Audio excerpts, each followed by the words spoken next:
Today we're making Italian clean your fridge out soup. This is minestrone. Minestrone is a classic old school Italian recipe that my grandma always used to make. This is the Italian way to use up everything in your fridge. This is minestrone soup. This is a no recipe soup. We're gonna start with some mirepoix or sofrito. For my minestrone today, we're using 5 vegetables. We got carrot, celery, onion, zucchini, green beans that I had left over from last night's dinner, and I got some kidney beans we're gonna throw in there. And if you love soups, check out my other videos. This is just episode 1 of my soup series. I love making this soup on Sundays because I get to use up all the things in my fridge that I haven't used all week. I love having something like this in the fridge all week because it gives me something to snack on that's healthy. Makes it a lot easier to make dinner when I know I have a vegetable side that's always ready for the week. In most of my soups, I have a basic sofrito, so carrots, celery, onion. So you want everything to fit on a spoon. I like to do mostly quartering of the carrots, and then when they're a little bit smaller, you can do the half moons. So not too thin, not too thick, just right. In our house, soups is a big Sunday thing. The day that we have like 2-3 hours to throw something on the stove, let it simmer, let the flavor get right. And there's something about Sundays, especially in the fall, right? You got football on, you got the soup going. There's something about Sundays and that smell, and it just really reminds me of my childhood.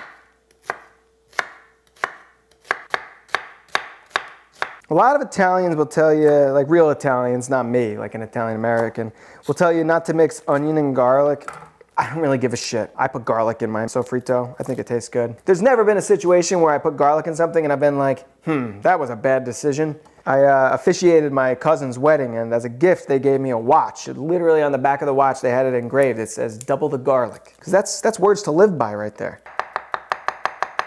And again, with the zucchini, same thing. You want to go a little bit thicker because otherwise it'll become complete mush in the soup. All right, so we're going to use a nice big pot to make this one. I'm gonna go on a medium heat, pan with some olive oil. This is my favorite part. This is the part that makes my house smell like my mom's house when we lived back in Long Island. That smell of the vegetables like all starting to come together. Smells like Sunday. If you don't know what Sunday smells like sofrito. Smells like garlic and oil. When you're cooking your vegetables, you gotta layer the salt in, so do that first. Hit it with a little salt and pepper. I'm also gonna do a little pinch of oregano. And we're gonna let this saute for about 6 to 8 minutes, just till it starts softening up, and then we'll go in with the garlic. While the vegetables are starting to saute, I wanna show you something. This is the chicken stock we're gonna use today.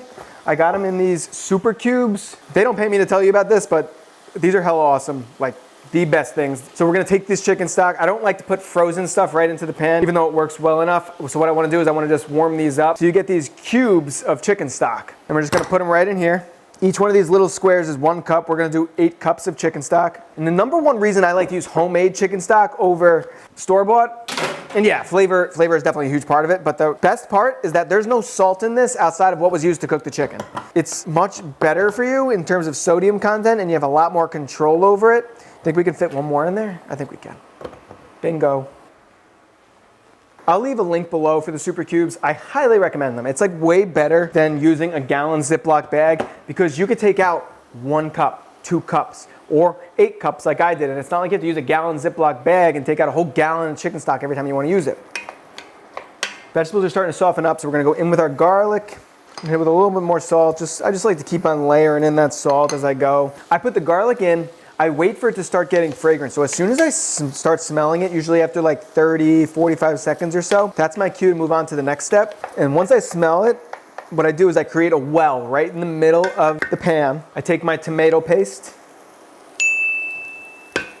and I just smash it right in the middle of the pan right there. What you want to do, you put the tomato paste in there like that because it's going to caramelize, meaning it's going to create a little bit of a fond on the bottom of the pan. The sugars are going to release, and it makes a really, really flavorful sauce. Honestly, if you're putting tomato paste in something and you're not doing this, it's a waste of tomato paste. Nothing happens with tomato paste unless you do this. It needs to cook a little bit to really release those flavors. So I just pop it right in there like that. I let it sit for about a minute or 2, and then I combine it in. And you can see it's starting to create this little fond on the bottom of the pan there, starting to stick to the pan. That's a good thing. So we're gonna combine the tomato paste with the rest of the vegetables here. And you can start using your wooden spoon to scrape up some of that tomato paste. I'm gonna go in with our crushed tomatoes here. In my recipe, I use a 28-ounce can of crushed tomatoes for 10 cups or 8 to 10 cups of chicken stock. And it's because I like a nice thick minestrone, whereas other people might want a more brothy minestrone. I like mine thick, so I go in with this much. We're gonna salt the crushed tomatoes, salt at every step. I'm gonna go in with the basil leaves here. I just like to tear them up. Take my 2 bay leaves, these will come out, and we'll just let this come to a simmer, and then we'll go in with the chicken stock. So we're just gonna pour all this in there.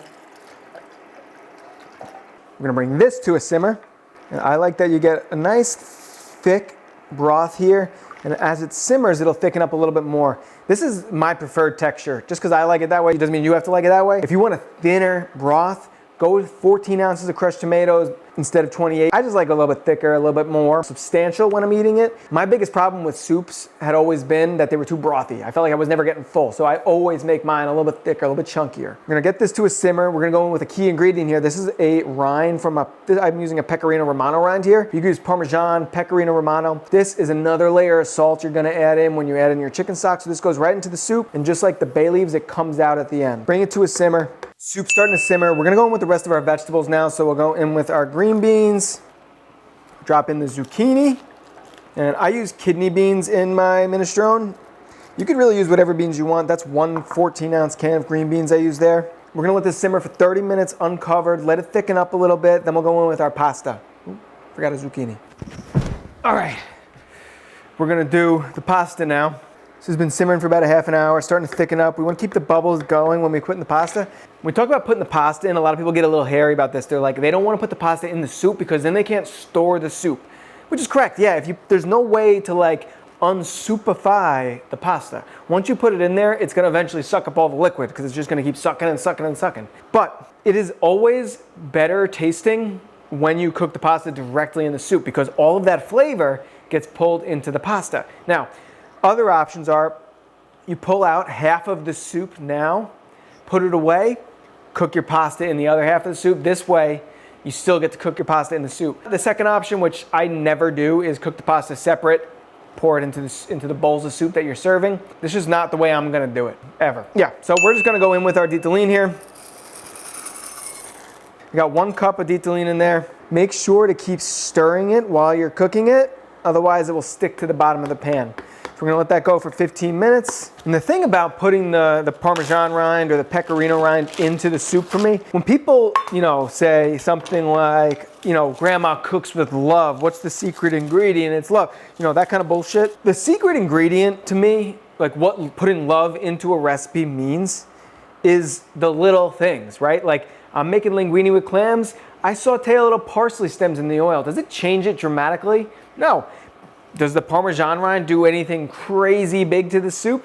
No. Each one of these little things you do, caramelizing the tomato paste, adding the Parmesan rind, cooking the pasta in the soup, all those little things is what make the recipe absolutely delicious.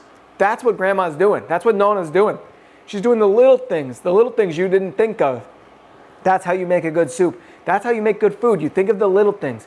If you just gotta feed people, you're not worried about it, hey, go do whatever you want. Pour everything in a pot and boil it, But doing step by step, layering in the salt, doing the caramelization, adding the Pecorino Romano rind, these are the steps that I consider cooking with love. Don't tear up on me now, all right? Pasta's done cooking. I'm gonna lower the heat down. And like I said, this is a clean your fridge out recipe, so everybody doesn't add spinach to their minestrone. I add a little bit of spinach just because I like it in my soup, so I go in with a little bit of spinach, like half a bag of spinach. Just cover it up for like 2-3 minutes, let it wilt, and then stir it in. I'm gonna save the rest of the half a bag for my wife's eggs tomorrow morning. Just about noon. You know what noon means? Diet Coke time. Ever since I stopped drinking, I've been on a Diet Coke and seltzer grind like you wouldn't believe. All right, so let the spinach wilt for a minute, stir it in. It's nice and thick now because of the pasta, because of the starch. So this is minestrone. It is absolutely one of my favorite soups because it gets rid of everything in the fridge, and there's nothing worse. There's nothing worse than a fridge full of shit, especially when that shit is shitty vegetables. You don't need that. Make this and then freeze it if you don't know what to do with your vegetables. A little secret, hit it with this a little bit of citrus at the end, just a little bit of lemon, brightens it up. Only at the end, and you can taste it immediately. It makes a huge difference in my opinion. It's one of those like little love ingredients. So good, let's plate this. I got the full printable recipe, and it's a base recipe for how to make it on my website, alwaysfromscratch.com. You can also follow us over on the other app. Find us at Vinny DelGiudice. If you haven't yet, like or comment or subscribe. Get on this with us because we're gonna run through some soups going into this fall. I got 6 lined up, and who knows, maybe we'll do more than that. Thanks for following along. I love making these videos. I love hearing from you guys in the comments, whether it's good or bad. Mostly would prefer to hear good, but you know, we get what we get. Don't get upset. Minka. All right, till next week. Always from scratch. Do do do do.